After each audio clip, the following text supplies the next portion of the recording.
Hello there, my name is Thomas O'Regan, and over the last 3.5 years, me and my wife have acquired 11 investment properties. Now, I wanted to tell you guys all today.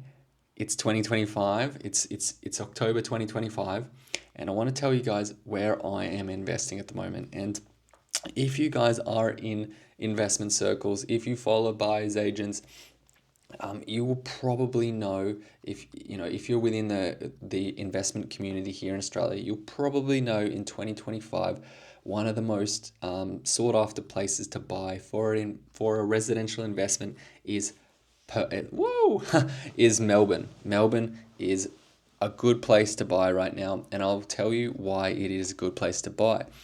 Melbourne's a good place to buy because is extremely affordable. And as far as I've been investing, I've found that the places that are affordable, once all the stock is bought up, the prices skyrocket in those areas. So I'll give you an example. I invested 3 years ago in Perth. Me and my wife bought about six investment properties there. We invested there because that we saw the prices were very under market in terms of Australia as a whole, and we bought the properties for around $180,000 each. Sorry, the prices ranged from about 160 to 220 when we were buying them over about a 9 month period or so, and we bought those properties because we saw a lot of value in these properties, because we thought, no, these properties are so cheap. Property prices in 2023 when we were buying, in 2022, 2023 when we were buying, the property prices being around $180,000, you can't really go down from there. Like if you're talking about a 1 or 2 bedroom apartment that's like 50 square meters, you can't really go down from there in 2025. You could probably pick up, but some cars cost that much money. So yeah, so we bought a bunch, and guess what happened? Everyone else bought a bunch too. Well, probably not as much as us, but everyone bought some investment properties there in Perth, and now the prices 3 years later have doubled. So what do I think is going to happen in Victoria? The prices in Victoria for apartments and houses and everything are extremely cheap if you compare them to Sydney or even other states of Australia.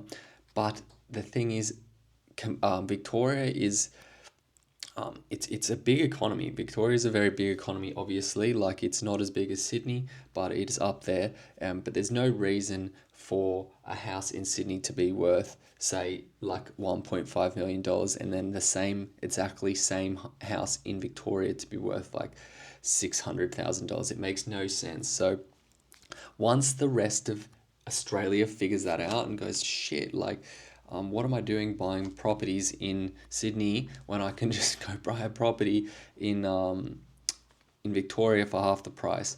As I said, everyone that's in investment circles understands this, and is investing heavily I keep saying Perth, in Victoria, and the fact that that is happening is just gonna push it up so much harder. Like, everyone knows to invest there. Everyone's investing there, and it's like I predict that the boom in Victoria is gonna be massive, and it's gonna come very quickly, because the amount of people, as far as I can see, that are just investing there is insane. Once the stock is all dried up, once all the locals, and I'll tell you what's happened in the market for the last 10 years, which is a big part of why, I guess, people that aren't really aware won't see it coming. A lot of the properties in Victoria over the last 10 years haven't had much movement at all. Some have actually gone a little bit backwards in terms of capital growth, which is why the people that have owned the property for that amount of time will not know what is coming, and why they are willing to sell the properties at a discounted price today, because they have just held the property for such a long time, and they think, that they do not believe in the market. Much the same as what happened in Perth when we were buying. The locals, the people that are selling the properties, do not believe in the market, and they're not seeing it as a holistic picture. They're not seeing that it is super underpriced in terms of in terms of properties across Australia.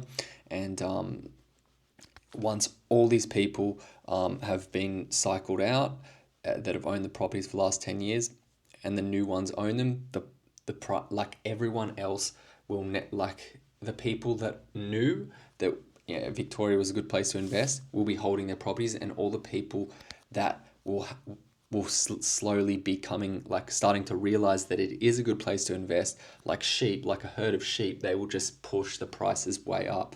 That's pretty much what's going to happen in Victoria as far as I know. I can see, like I'm predicting that it's 2025, October 2025. We've bought a few properties, a few more properties, about 4 properties in Victoria, and I've helped a few people buy a few properties in Victoria for sub 300k, and I'm sure that in a very short period of time, these properties that we bought for $270,000 to $290,000 will be worth somewhere like $500,000 in the very, very soon short future. And when I say short future, I mean the next 5 years. But if your property almost doubles in a 5-year period, that's outstanding in terms of capital growth. So that's it for today. Those are my predictions for the Victorian property market, and good luck investing, guys. See ya. Bye.